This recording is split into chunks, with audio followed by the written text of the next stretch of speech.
What just happened? Lionel Messi scored a hat-trick. Lionel Messi শুরু করে দিয়েছে তার ওয়ার্ল্ড কাপ ম্যাচ প্রথমেই একটা হ্যাটট্রিক দিয়ে। নর্মালি আমরা যারা আর্জেন্টিনার ফ্যান রয়েছি তারা আশা করছিলাম এই ম্যাচে অ্যাটলিস্ট মেসি একটা গোল করুক, তাহলে আমরা দেখে খুবই ইন্টারেস্টেড হব, খুবই এনজয় করতে পারবো, কারণ মেসির লাস্ট ড্যান্স এই ওয়ার্ল্ড কাপে। সো অনেকে এক্সাইটেড ছিল মেসি খেলবে এই ম্যাচে, অ্যান্ড আমরা প্রেডিকশনে বলেছিলাম মেসি এখানে খেলবে, অ্যান্ড সেখানে আমি বলেছিলাম 4-4-2-তে ম্যাচ হবে, অ্যান্ড এক্স্যাক্টলি তাই 4-4-2-তে কিন্তু খেলেছিল টিম আর্জেন্টিনা।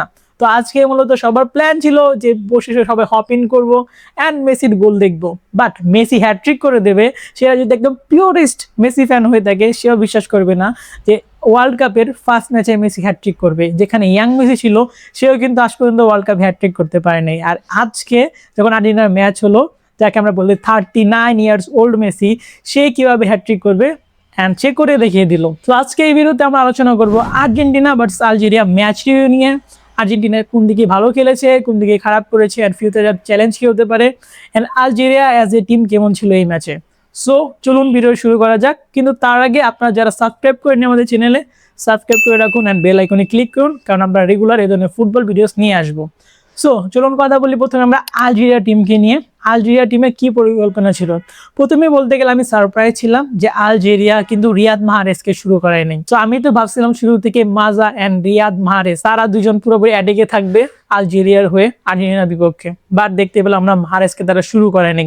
তাদের মেন পার্পস ছিল শুরু থেকে একদম সিম্পল, যে আমরা লো ব্লকে খেলবো এবং আর্জেন্টিনা টিমকে আটকে দেবো। তাদের মেন স্ট্র্যাটেজি এটাই ছিল, অ্যান্ড তারা কিন্তু শুরুতে লো ব্লকে ভালোই খেলছিল, যদিও কিন্তু তারা একটা গোল খেয়ে গেছিলো শুরুতেই, পরবর্তীতে যারা অফসাইড হয়ে যায়, ইভেন তারা কিন্তু স্কোরও করে ফেলেছে আর্জেন্টিনার বিপক্ষে, সেটা কিন্তু অফসাইড হয়েছিল।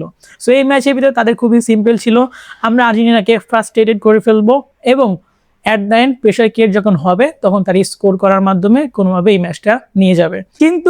কিন্তু তারা কিন্তু এটা ভুলে গেছে, তারা যাদেরকে খেলতেছে তাদের যে মিডফিল্ডার রয়েছে সেটা হচ্ছে ওয়ার্ল্ড কাপের one of the finest midfield and world cup winning midfield.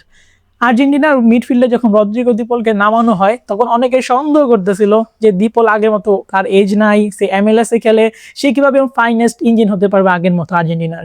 সেখানে আমরা দেখতে পারি দিপলের one of the finest performance, and সেখানে আমরা দেখতে পাচ্ছি তারা লিটারেলি 4টা ডিফেন্সিভ প্লেয়ারের মাঝখান দিয়ে একটা পাস করে দিপল, যেটা মেসি কিন্তু গোলে কনভার্ট করে দেয়। This kind of performance shows how United Argentina team is.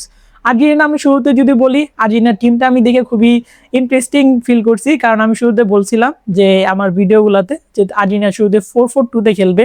যারা প্রিডিকশন ভিডিও দেখেন নেই তারা ছিল দেখতে পারেন, সেখানে আমি বলছিলাম 4-4-2-তে আর্জেন্টিনা খেলবে, অ্যান্ড অ্যাকচুয়ালি তাই হয়েছে। আর্জেন্টিনা টিম কিন্তু 4-4-2-এ খেলেছে, এবং যেটা এক্সপেক্ট করতেছিলাম যে আর্জেন্টিনার ব্যাকলাইনে থাকবে যে 4-এর ভিতর সেখানে মেদিনা থাকবে, অ্যান্ড সেটাও আমরা দেখতে পেলাম মেদিনা ছিল।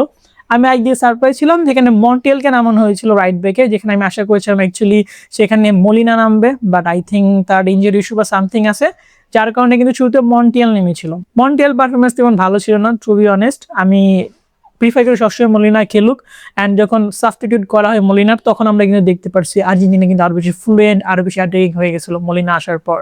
সো আর্জেন্টিনার এই ম্যাচটা যদি বলি ওভারঅল আমার কাছে খুব জোস লেগেছে। রদ্রিগো দিপল, এনজো ফার্নান্দেস, ম্যাকঅ্যালিস্টারের পারফরমেন্স, অ্যান্ড মেসি যে দ্বিতীয় গোলটা করেছে সেখানে আপনারা দেখতে পারবেন ম্যাকঅ্যালিস্টার কিভাবে স্ট্রাইক নিয়েছিল, অ্যান্ড রিবাউন্ডের ভিতরে মেসি কিন্তু ট্যাপ ইন করে গোল করে দিয়েছে। সো এই ম্যাচে যদি বলি ফ্যান্টাস্টিক ছিল লিওনেল মেসি। এই ম্যাচের আগে কেউ যদি বলতো একদম পিওরেস্ট মেসি ফ্যান হয়ে থাকে যে মেসি এই ম্যাচে 3 গোলস করবে, সেটাকে বিশ্বাস করবে না, কারণ ইয়াং মেসি যখন ছিল প্রাইমে তখনও কিন্তু সে ওয়ার্ল্ড কাপে স্কোর করতে পারেনি হ্যাটট্রিক। সেখানে সে old Messi 39 years old Messi goal করে দিয়েছে এই ম্যাচে, অ্যান্ড এই ম্যাচের ভিতরে কিন্তু আর্জেন্টিনা একটা ফাইনেস্ট পারফরমেন্স দেখিয়েছে। ওয়ার্ল্ড কাপে অলরেডি আমরা দেখতেছি স্পেন ব্লান্ডার করে ফেলেছে, ব্রাজিল ব্লান্ডার করে ফেলেছে, পর্তুগাল ব্লান্ডার করে ফেলেছে, সেখানে কিন্তু টিম আর্জেন্টিনা এ ধরনের পারফরমেন্স দেখাচ্ছে যে এই টিমটা খুবই কম্প্যাক্ট, অ্যান্ড স্কালোনি যে টিমটাকে সিলেক্ট করেছে সেটা কিন্তু ওয়ার্ল্ড কাপ ডিফেন্ড করতে আসছে। সো নেক্সট যে ম্যাচ হতে যাচ্ছে আর্জেন্টিনা ভার্সেস অস্ট্রিয়া, তাদের নিয়ে আমরা ভিডিও বানাবো সামনে। সো আমাদের চ্যানেল সাবস্ক্রাইব করে রাখুন, and thank you so much guys for watching this video. We will see you in the next video. Ciao.